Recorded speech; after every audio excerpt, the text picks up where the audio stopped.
name is Courtney Sale. I'll start there. I'm the Nancy L. Donahue Artistic Director here at MRT. I am just thrilled you're here, and I first want to say, from the bottom of my heart, thank you for believing in the arts, for supporting your young person through this program. We here believe profoundly that theater has the ability to transform our imagination, our belief, and that goes out into all parts of the world, developing empathy and 21st century skills. And so the time that we have spent with your young people has been deeply meaningful. I'm going to just ask that everybody please make sure that your cell phones are turned off.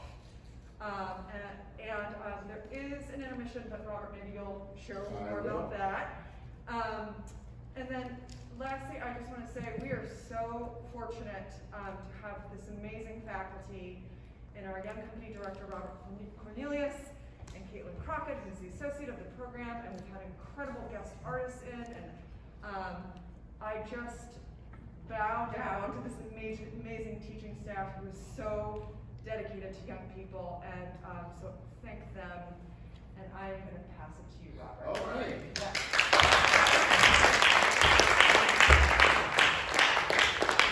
Oh my God, this day is always a little emotional for me. Thank you all for coming. Thank you for letting us spend the last 3 weeks with your amazing human beings. We have had such a great time. They worked so hard. And to be in a program like this in the middle of summer, even though it was raining almost every day, was kind of okay being inside. But 6 hours a day, 5 days a week for the last 3 weeks, these kids came and gave their hearts and their souls. And if they didn't play along, none of this could happen. So I'm really, really proud of them. Couple of things, they're teenagers and they wrote their own plays, so there will be some profanity.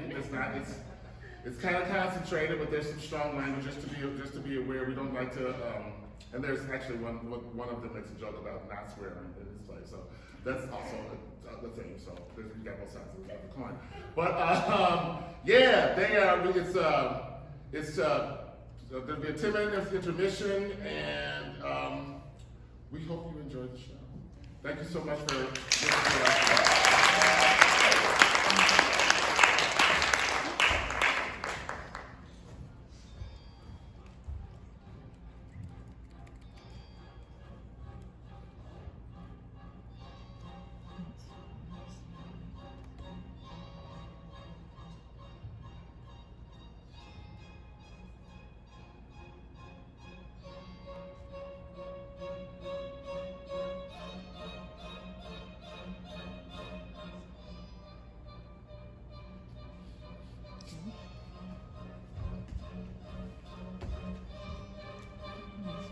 Sometimes I think I want to lose.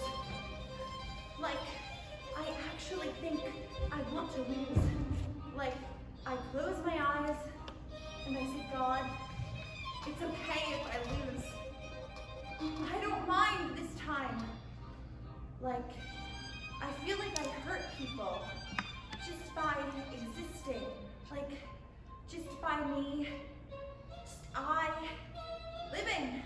It hurts everyone else, and I think, okay, please, just let me lose. But then, I get up on that stage, and they take out the trophies, and it's like I get the taste of medal in the mouth, and all of a sudden, all I want to do is win. I want to win so bad.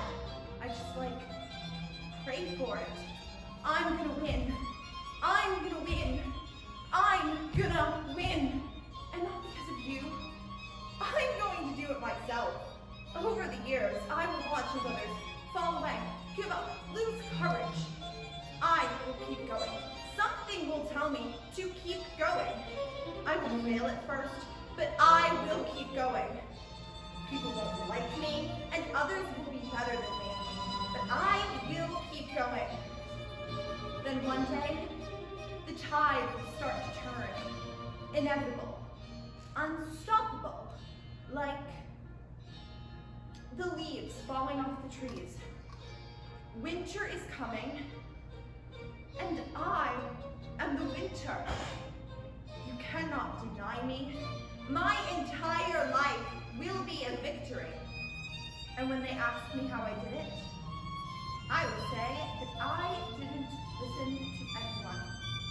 I had no teachers, no mentors, your parents. I rode the wave. For 11 years, 12 years, 13 years. I rode the wave. For 20 years, 21 years, 25 years. I rode the wave. For 30 years, 40 years, 50. I rode the wave like I always knew how to ride the wave, and others kept falling along the way. But I kept riding till I was alone. I was alone.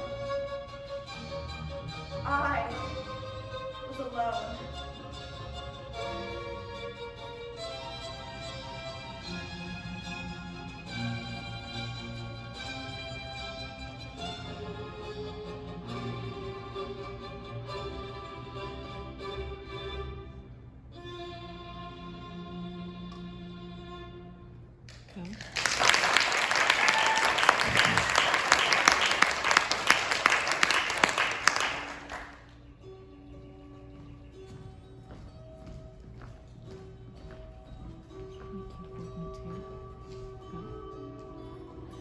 Really, really.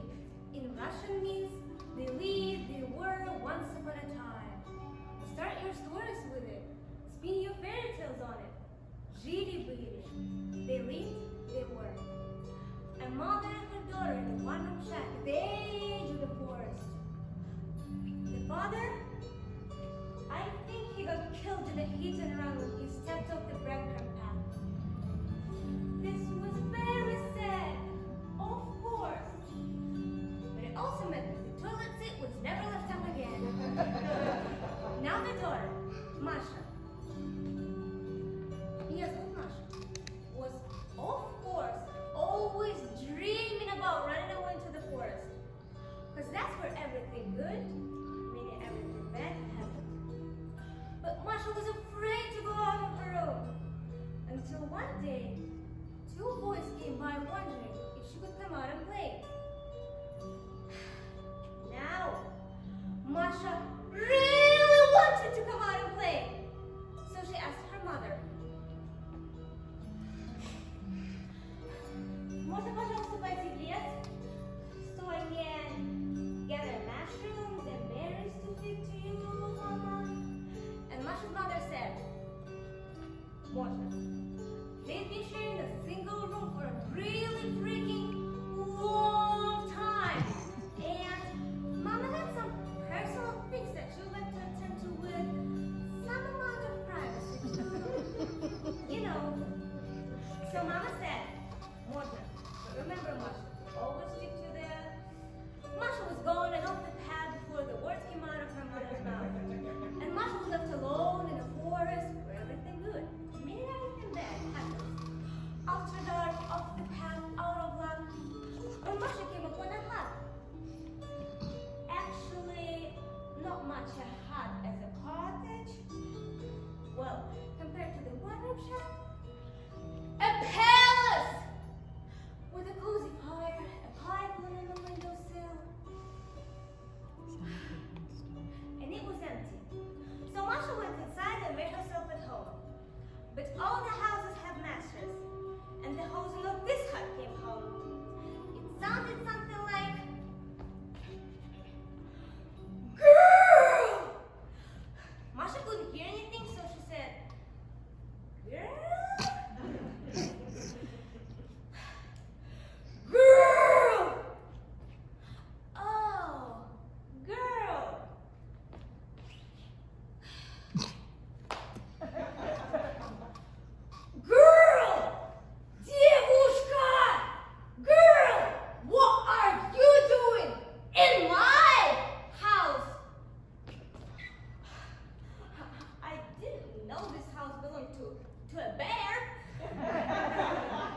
my room.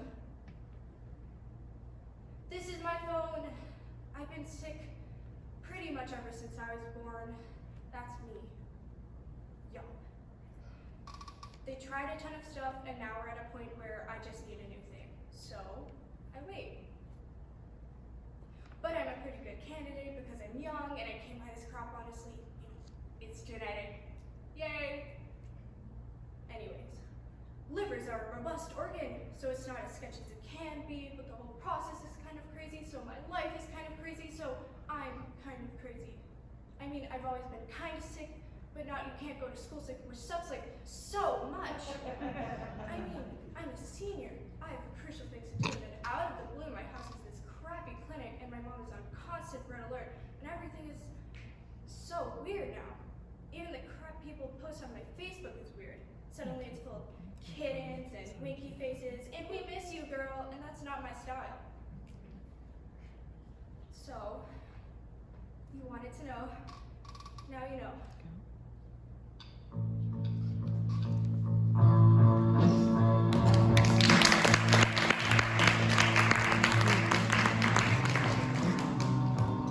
You know what fucking sucks about all this success? It feels like a setup for a new kind of failure, a more painful kind. Because now instead of just my family, I'm going to have, perfect strangers judging and pitting me too. By fucking play! Not an original thought in it. It's practically a fucking love story for fuck's sake. Just full of people just angsting and whining and going on and on endlessly about whatever the fuck I was thinking about at the time. I mean, new forms? Why? Why new forms? How about this for an idea? Just do the old forms better. Who am I to change them? I mean, isn't there a reason that protagonists and antagonists and climaxes and rising action and denouement have around for thousands of years? Tagorian stories are sharp, clean, smart, efficient. Yes, I've read them. I've read everything the motherfucker's ever written pretty much. Before I met my mother and after. I was lying when I told Nina I hadn't. Of course I was. You think my mother's shacked up with a great fucking writer? Maybe one of the greatest writers of our time? I'm not gonna read his books and stories? Are you crazy? Nina's been here for a fucking week. A week. I tried to see her. She wouldn't see me. I haven't seen her in a long time. I tried before, followed her. What a fucking idiot. But I couldn't not. I couldn't not. Have you ever not been able to not? It sucks. It's dangerous.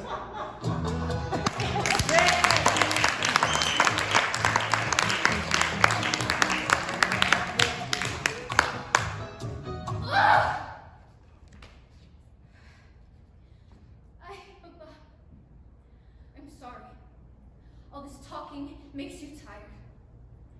You were a man of so few words. But I must tell the story that you told me about who we are, where we came from, or I will forget. We were Aztecas, huh, Papa? And the mujer god of human sacrifices, Coatlicue. Like the first Cholo, she gave the Cholo the switchblade so he could leave the barrio and defend himself. And then give the Cholos the baggy pants so he could store the comida that he shoplifted from the 7-Eleven. Then they gave him art labo and oldies, and they taught him how to dance. Then they gave him the lowrider and the car club so they could show off to one another. Then they gave the Cholos house parties, schlitz, so they could make each other happy. But finally, they gave them Boulevard so they could cruise and see how beautiful they were. But then, one of her 400 daughters, Koyashika, stood up to her and was like, "Why you get all the power, vieja? Why you get to decide everything for us?" And that's all. Coatlicue cut her up in 4. Carniceria style. Made those 4 corners. Cholo world. First corner. North side locos. Control Aldefia cable. Second corner. South side locos. Control Vernon slaughter houses. Third corner. West side locos. Got all the bail bonds. That 4th corner. Us. East side locos. Control neighborhood pride and pharmacy traffic. But then she cut her daughter's head off and did a flyball into the sky, and her head became the moon. And that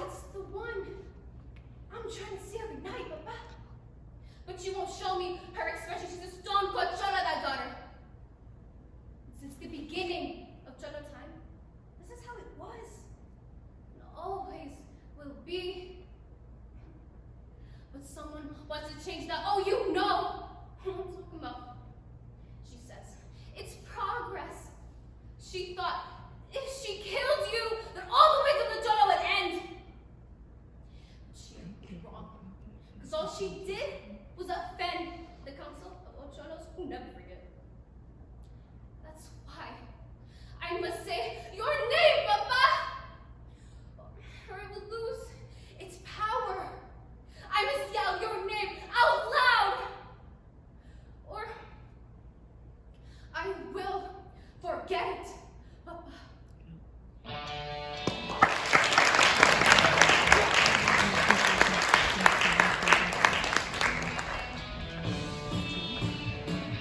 Dad finally responded to my letter. Dear Al, sorry I've been out of touch for a bit. Big week here at Fun Home. Couple of kids from Lock Haven wrapped their car around a tree and I ended up working 2 18-hour shifts. Bad for my blood pressure. Oh, by the way, we got your letter. Well, kid, talk about a flair for the dramatic. As far as I see it, the good news is you're human. What does that mean? What else would I be? Your mother's pretty upset though. Not surprisingly, I guess. But I'm of the opinion that everyone should experiment. Seriously? I can't say though that I see the point of putting a label on yourself. There have been a few times in my life when I thought about taking a stand, but I'm not a hero. Is that a cop-out? Maybe so. It's hard sometimes to tell what is really worth it. God, the tone is what I can't stand. It's so typical, so all-knowing. He has to be the expert. Lots of wisdom and advice about things he doesn't know anything about. I'm gay, which means I'm not like him, and I've never been like him, and he can't deal with that. He still wants to be the intellectual, broad-minded, liberal bohemian, but he can't pull it off because he can't deal with me, and you know what? He never could. He never could.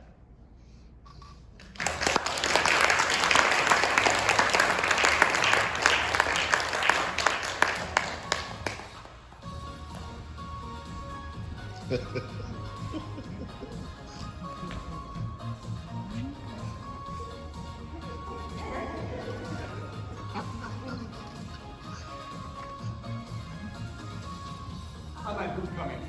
Here. The smartest and prettiest girl in the school. And her twin was also the prettiest. Here was my brother, who was too scared to ask me when homecoming. So I told him, you gotta lean into the fear. Lean into it hard. You lean into it hard enough, fast enough. Boldness is a genius, power, and magic to it. That's a quote. I didn't make that up, it's a quote. I'm doing this course. My biological dad, he set me up for this course. And at first I was mad, because the environment was graduation, it was sort of his graduation, but also kind of a recruitment meeting. And I was kind of uncomfortable because there were all these grown-ups here with problems like drinking, dead children, no job. So I figured, what the hell? It's summer, what the hell? Besides, I tried to. Anyway, it changed me. It did, it changed me. I didn't used to see positive, I didn't used to see possible. What I did see was fat, ugly, with fat arms and fat hands and bad skin and no dad and the brother with cystic fibrosis. And okay at school, but probably a future among the children to death on a pretzel in mom's basement watching reruns of Cheers. It's a show. People like it. My biological dad has changed the tapes. Got bars, Boston, and else. But I wasn't that deadly. But I kind of think he's deadly, you know? You gotta try. You gotta go after things. You have to go, do, go. Don't fear pain. And it worked. It worked. I'm smart. I'm young. Less like pounds. I'm not fat anymore. Shake my hands. But not me. I'm smart. I'm young. I'm here with my brother. The smartest and prettiest girl in the school. This is the moment. This is it. I could die happy tonight because I conquered my fear. I'm going to college, but I don't even go to. I told her. I talked too much. Sorry. I'm sorry. I talked too much. My mom. Hi.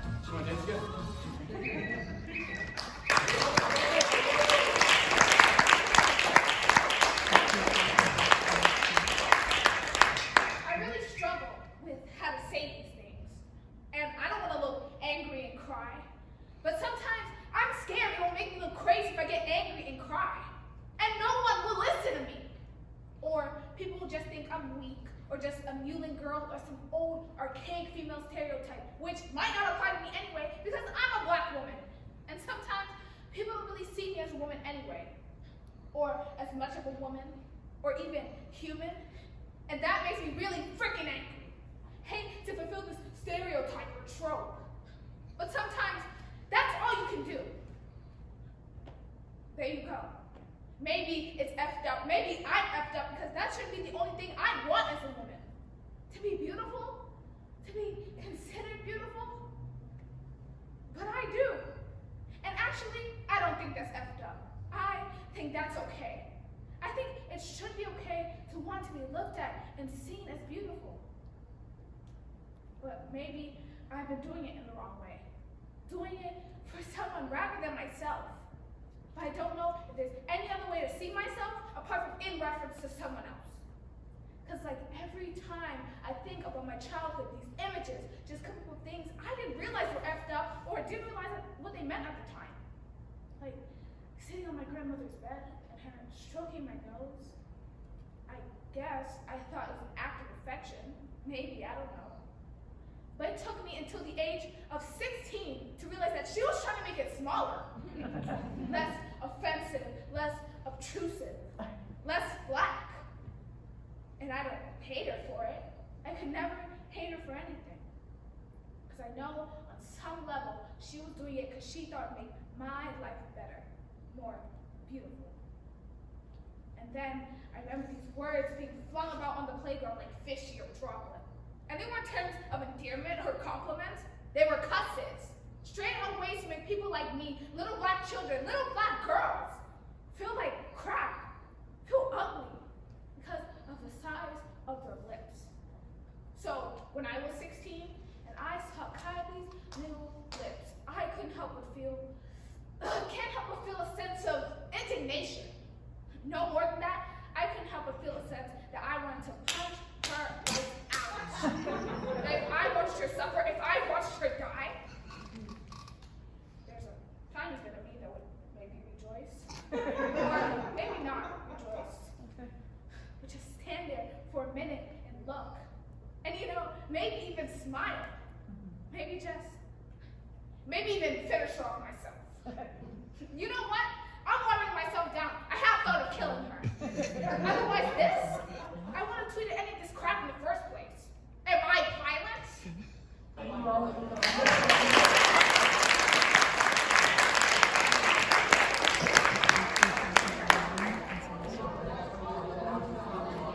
Can I say something? All this knowledge you both have, I'm just getting this knowledge. So I can't say how it'll feel after I've had it for a while, but it seems like this fight has been happening for centuries and it's basically been lost. Like, we've reached a point of no return where the financial system that entangles the globe is so complex, so supported by everyone in political power, and no one, at least not enough people to matter, has enough of an alternative ideology to resist. But honestly, this is the wrong time to lose hope. My liberal centrist mom thinks corporations and lobbyists and unchecked political campaign spending are destroying the fabric of society. My lifetime NRA member dad hates the bank bailouts and the endless wars and thinks we should start transitioning to clean energy. He loves the national parks and appreciates his Medicare and thinks we should build more affordable housing for everyone. There are millions of people right now voting for the farthest left candidate this country has seen in what? Since the last Great Depression? That energy must go somewhere, and it can go into destroying everything, or it can go into building something totally new. We're young. 4 years, 8 years is a long time for us, and we'll probably keep losing for a while. We will surely experience some really brutal setbacks, but we are so young. And how dare they, those at the twilight of their political and personal careers, tell those of us at our dawning that the kind of change we're demanding isn't possible, that it isn't realistic, that marginally, incrementally better is the best we could hope for. How dare they create this world, bring us into it, and then tell us when we find it wanting tough shit we're not ready for anything better? We get to decide now, because they'll die soon and we'll still be here.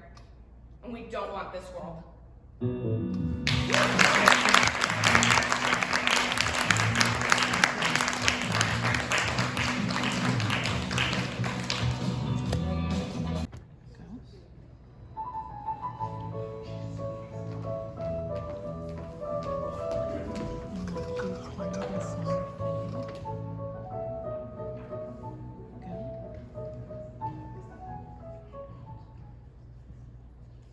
Madeline, are you almost done with that sash? We'll be late for the rally. I'm nearly finished with it. What's the time? Almost 2. We have plenty of time left. Anyways, how does it look? Don't take the Lord's name in vain. That's fine, I suppose, but the O is a bit crooked.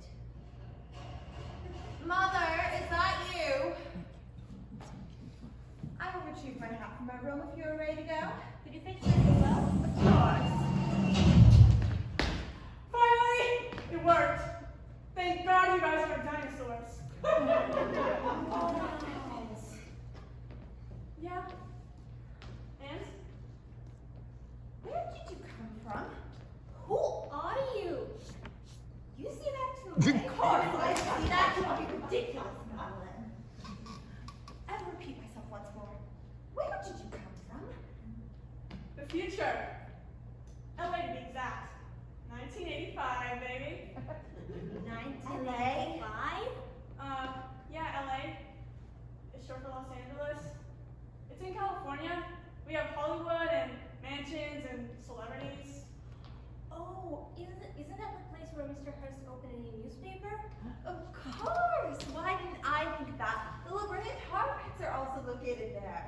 They were originally discovered by the Spanish explorer Gaspar de Portola in 1769. The pits are technically full of bitumen, a term first used by the Franciscan friar Juan Guzzelli. I'm sure she isn't interested in the La Brea whatever pits. Actually, I think my cousin might work there. Anyways, I'm Lexi. Lexi Stone. You must be kidding. What kind of name is Lexi? Technically it's short for Alexa, which is short for Alexandra. But both of those are lame. Well, I like the name. Lexi. Of course you like the name Lexi. You're so liberated. Alexander Stone does have a nice sound to it. Matilda, darling, I thought you said that we're gonna be late. You are right, Madeline. Alexandra, you may return to wherever you came from. But I just got here. I think it would be rad to see what you guys do. But who even are you? I am Matilda Barrington, only child of Thomas Barrington, the banker. Cool. And you are? I'm Madeline Colt, Matilda's cousin. So, can I come with you to wherever you're going? Certainly not. Why not?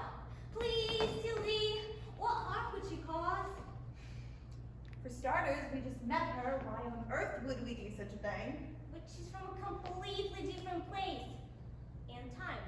We should be hospitable and shop in the city. No. Well, we can't leave her here either way. Unless you want her to go with Matilda. You can be truly impossible at times. But I don't want to fight. You may come, but not looking like that.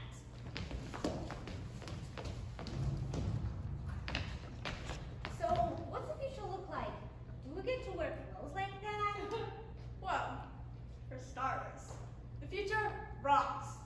We have some pretty killer music, like Kiss, and Queen, and Joan Jett. She goes, I love rock and roll, so come put your dime in the jukebox, baby. And, how could I forget? There's Michael Jackson. He invented the moonwalk. You mean he what?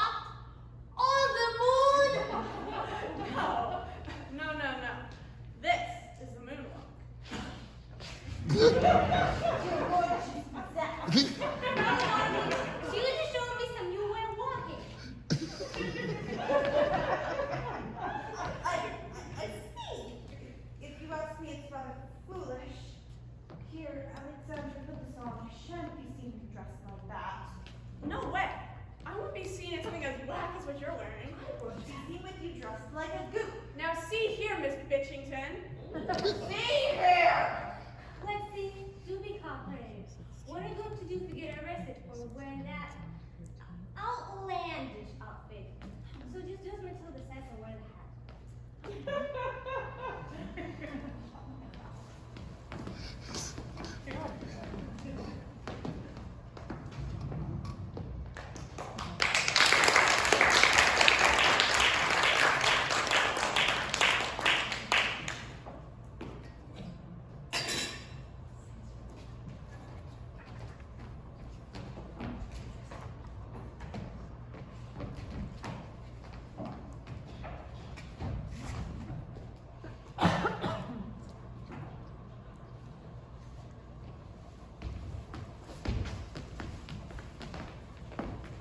So, where are we going? If you must know, we're going to a rally of sorts. And by that, she means that we stand on the side of a street while she gives a speech to a jeering crowd. That sounds terrible. Why don't you just do what I did, throw stuff at them?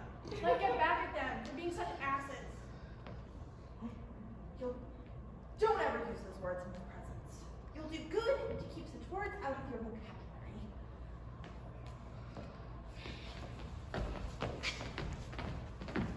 Are we there yet?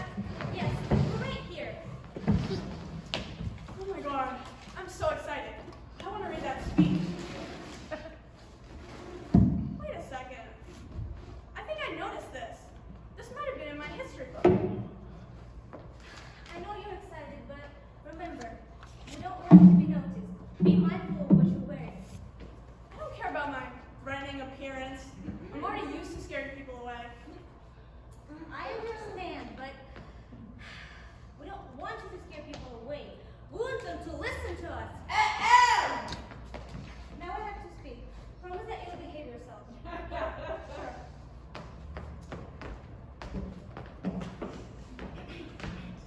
For over 100 years now, women of this country have been oppressed by men in power. Year after year after year, we're stuck in this loop. Yeah, but what happened last week and the week before that, we weren't even able to get here. That's how crowded the street was with protesters. Why do you put yourself through it? The cause worth fighting for. With all due respect, you don't seem interested. My father died 2 years ago. When that happened, my mother wanted me to marry someone who was able to take care of me and what was left of our fortune.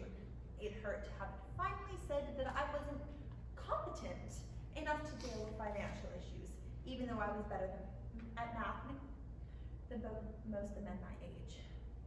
When Madeline came here after her father and mother died of tuberculosis and pneumonia, I introduced her the cause and she fell in love, devoting her every waking hour to the vote. Now she does what I never dared to do, speak out.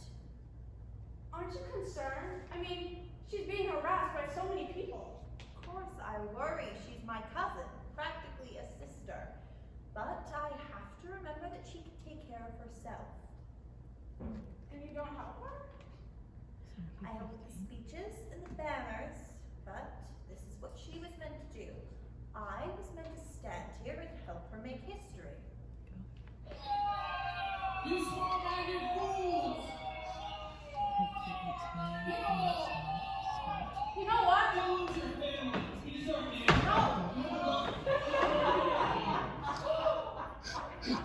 I'm the one who doesn't belong here. You misogynistic ass! I'll take this from here, Madeline. For over 100 years now, women of this country have been oppressed by men in power. Year after year after year, we are stuck in this loop, this never-ending loop of struggle and oppression that will never stop until we receive a voice in the United States of America. By giving us a voice, the country will be able to progress. Our right to vote will force the men in power to listen to us. A man has one face, that of rage. They think we are only meant to be loving wives, caring mothers, considerate sisters, and dutiful daughters. We cannot speak our minds, for if we do, they will claim that we are insane and lock us out, so that we may never speak the truth again. We deserve to feel like an important member of society to contribute to the development of this country. Must they forget who has cared for them and has been a symbol of strength since the beginning? Must you forget who brought you into this world?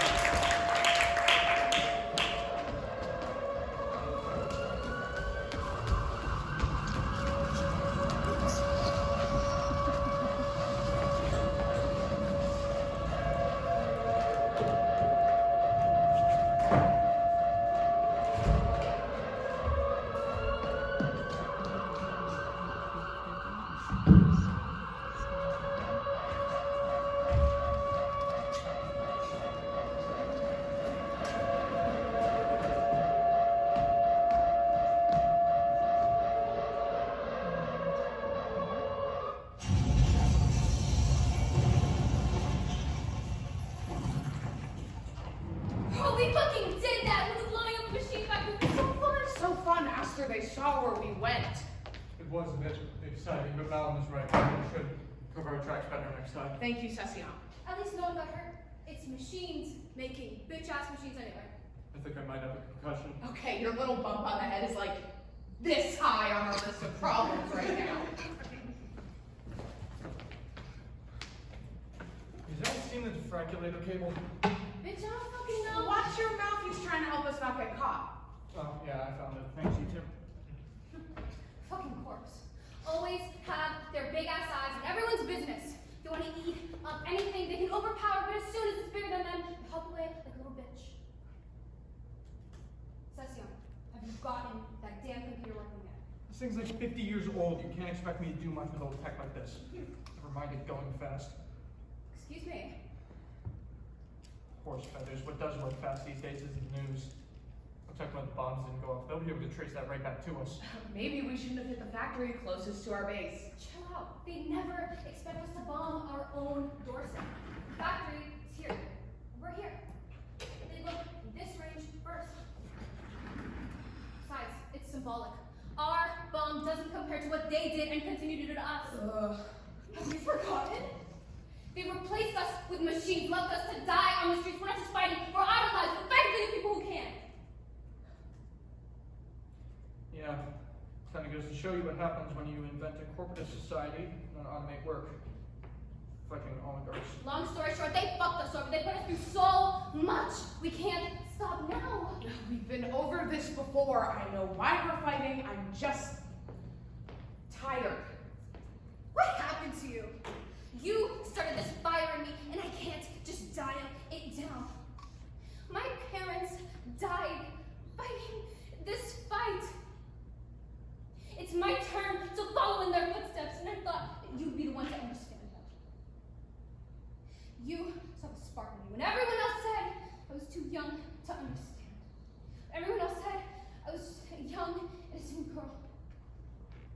You taught me the injustices of the goddamn world.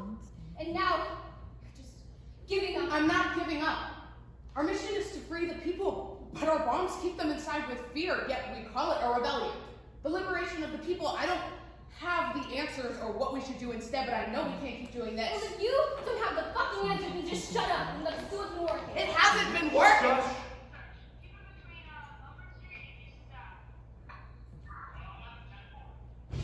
Shoot, if this keeps up, the corps are gonna have our heads, especially if Automate is running in search. Then we're gonna have to back up and run all over again. No. What do you mean no? Why the heck not? They'll be here any minute.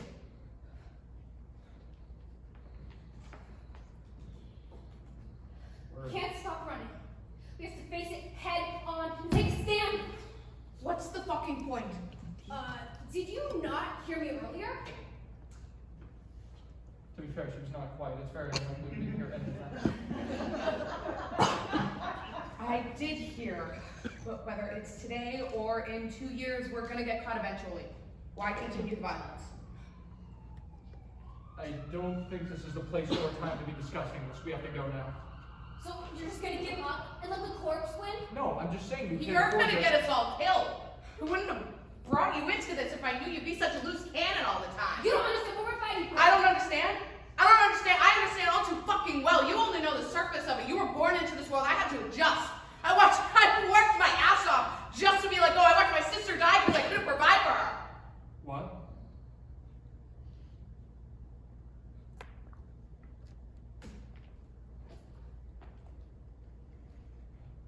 She was 9 and I was 13 when we were left alone. So I worked. I worked hard so that she could have food and maybe one day go to school, but we got replaced. And she caught pneumonia one winter.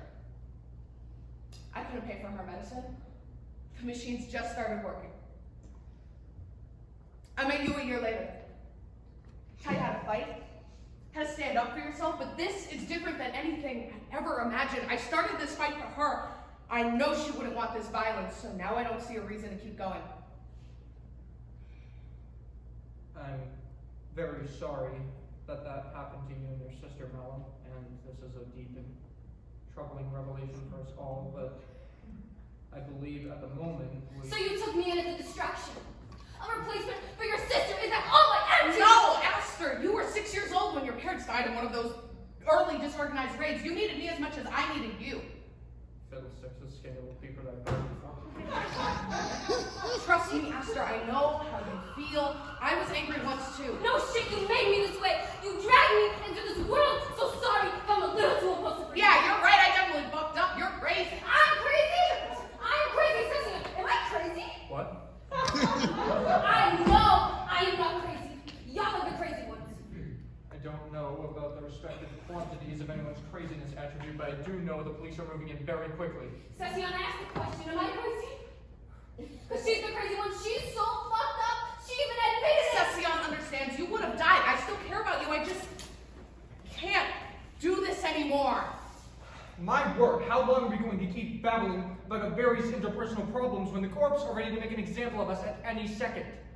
I know you want to give up or keep fighting, and I'm sure one day we'll come to that decision, but right now I don't know if this is the hill we want to die on. If we stop now, it'll be over. No more running, hiding, no more plans. They'll probably let us off easier if we surrender on our own terms. That sounds nice. It really does, but I don't What know. the fuck are you talking about? Clearly, we're not getting anywhere. Esther has her own opinions and I have mine. Fine. Then let's put it up to a vote. Another friggin' vote. How many of these are we gonna have? All in favor of surrendering like a coward, say aye. All in favor of throwing your life away at the enemy, say aye. What happened to running? When did that not become an option? What happened to voting? There are 3 of us. There can't be a tie or a third option. That's what I'm saying. Finally, something we agree on today.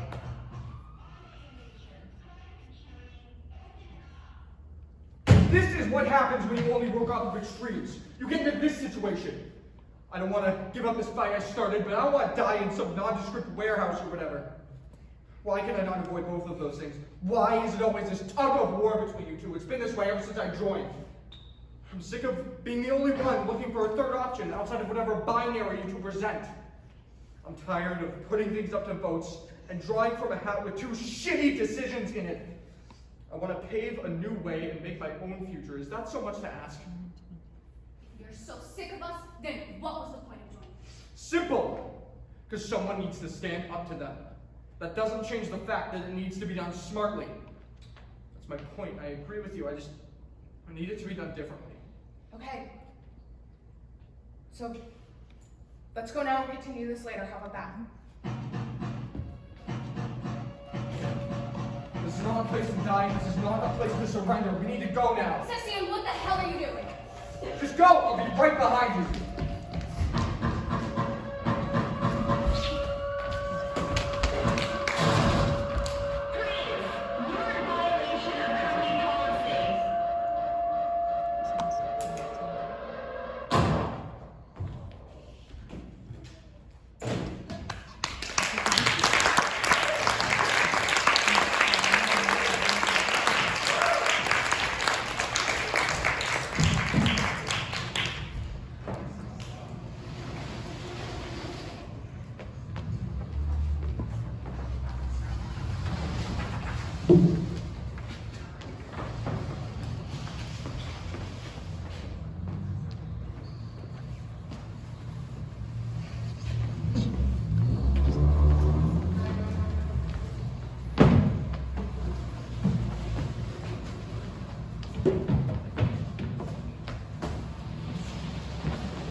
Donnie, I just told you I can't be in LA next week. I have to deal with this entire mess here.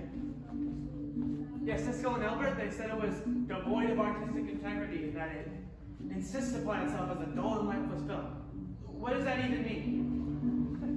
The Matrix was a fucking success and it wasn't even that interesting. Like, my movie is so much better than what that was. Donnie, what do you mean I should be nicer to my employees and actually treat them with respect? You're such a spaz. Why are you on my brownstone? Excuse me?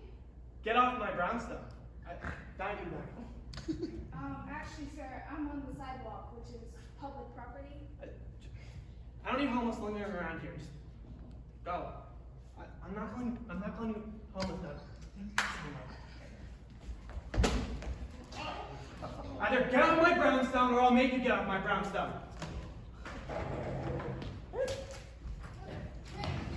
Anderson graphics, he's all that. I heard he's making another movie. It's probably gonna fail just like his last one. I actually saw it on TV last Saturday at the bar, and the plot and design were so bad. And just, so bad. Who are you exactly? Introductions, right. My name is Alyssa Jackson, but you can call me Alyssa. Right, because that's your name. Sorry about that, by the way. That was really harsh. Yeah, well, I'm used to it. Doesn't mean you deserve it. Oh, wait, what was that tune you were playing, by the way? It sounds really familiar. It does? Yeah. Is that a Chelsea Robinson song? Yeah, actually it is. Hold on. Are you the Chelsea Robinson? Yeah. You know, this is the first time someone's actually recognized me. Oh my god, what? I've been listening to your music since I was like 13. Wait. I've always wanted to be a designer. Ever since I was a kid, I was like drawing all the time. So much that my parents actually got annoyed at me for it. They weren't very happy because art isn't a real profession, Alyssa. So when they found out I wanted to go to an art school, I was left on my own.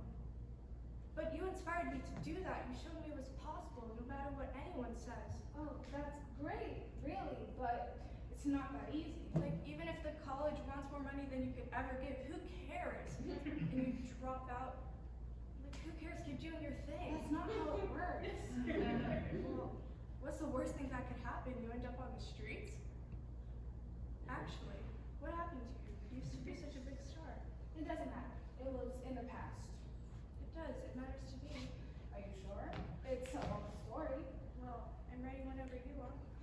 God, the 80s were amazing. I was selling out concerts, had hit singles, and even got platinum and gold records. But my manager, he used me. How? I don't really want to talk about it. Oh, you don't have to. You know what? I'll just say it. Like I said, it was in the past, right? He would yell at me a lot. He told me that he was the one who gave me my fame. Told me I was nothing without him, and that I would never survive in the real world. And on the last night of my world tour, I found out that he quit, and he ran off with all my money. So I've pretty much been living on the streets ever since. Oh, wow. That's terrible. I'm so sorry. Yeah, well, there's nothing I can do about it now. Yes, you can. If you were a star once, you can be one again. Like I said, it's not that easy. This isn't like some dream a kid would have. This is the real world. Oh, I was a kid with a dream to make sets and fashion to help bring a show to life, and I intend on making that dream come true. You inspired me to follow my dreams. Let me inspire you to follow yours. I don't know. Or at least show me that song you were playing. It was super good. If you insist.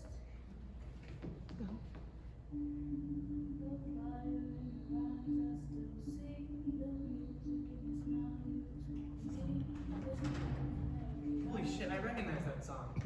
Are you Chelsea Robinson? Yes, that's me. I'm a huge fan. I have all your cassettes. I even have a poster of your tour in my living room. Which one? What? Which tour was it?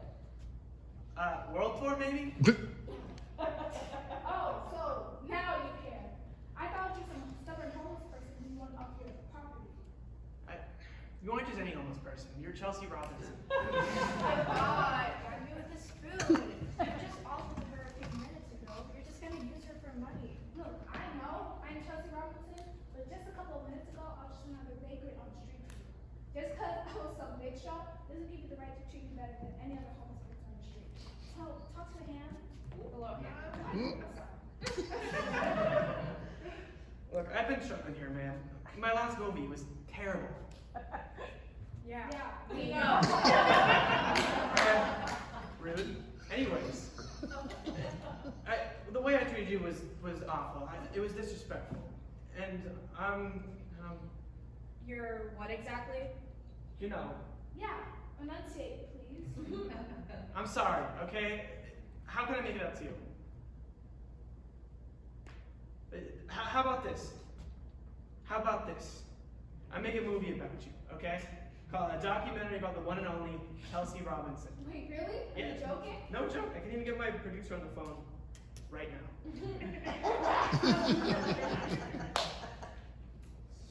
Wait. Is your journal? Yeah, Oh. Are you an artist? struggling one, but yes. We could use this. We could use this in the documentary. I hope you know. Oh my god, really? Yeah, totally. Definitely. But only if Chelsea's okay with it. Yeah, of course. Fine, I'll do it.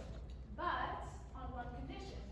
The money you make off the documentary, you have to send to the homeless. You know what? You got a deal.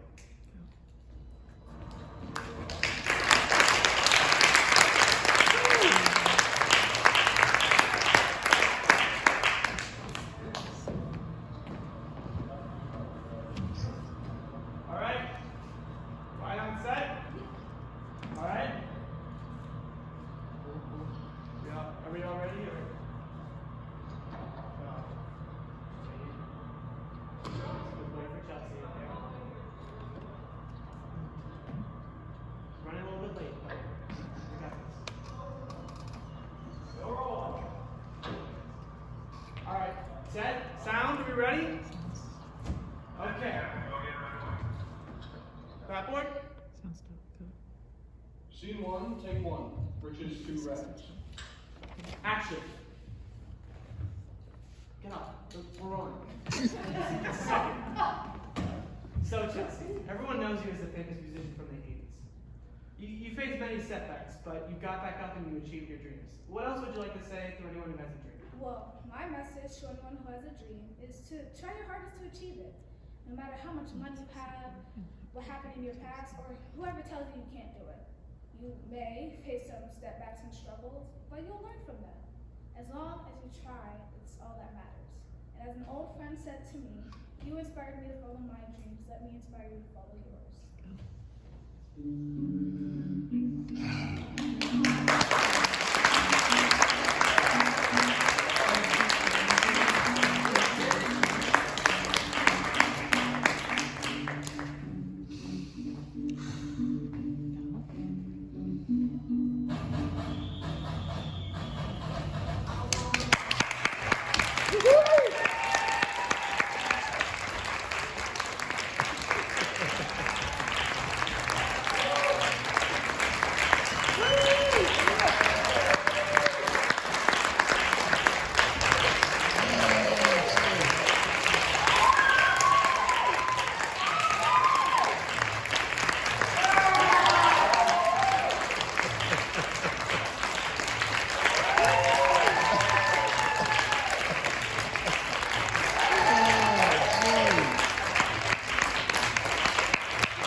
Check it out.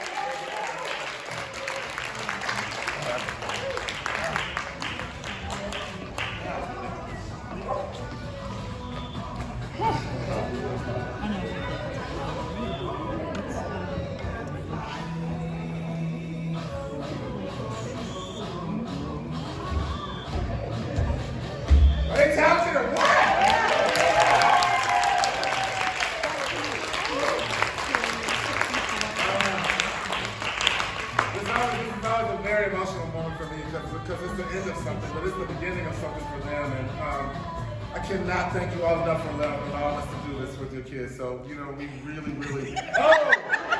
Somebody call a kill? We're trying to get you light on that beautiful face of yours, Robert. Can you see me now? Yes, so these plays that they wrote themselves in these groups of 3 people, it's just, you know, it's an amazing feat what they came up with, and their imagination are endless. These lights are killing me here.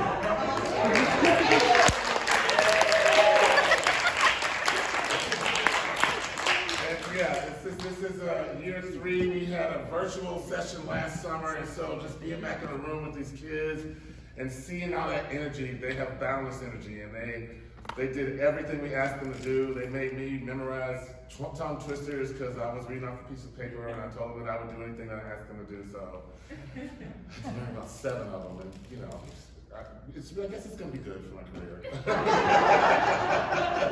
But anybody have any questions or comments or anything you want to talk about, or just want to get your kids and take them home and tell you how proud you are of them? Because we are so proud. I can't. And the Young Company exists throughout the school year, so they will be invited to rehearsals, and they will be invited to performances, and we will try to get some people out to the schools to keep them up to once they're part of the Young Company of Merrimack Repertory Theater, they will always be a part of it. And we've had a couple of those young people who returned from a couple of years ago. We've got a lot of youngsters, a lot of first and second year high school kids. So we'd love to have them back, and we'd love for them to stay involved, and that probably depends on you. But again, thank you so much. We had a blast.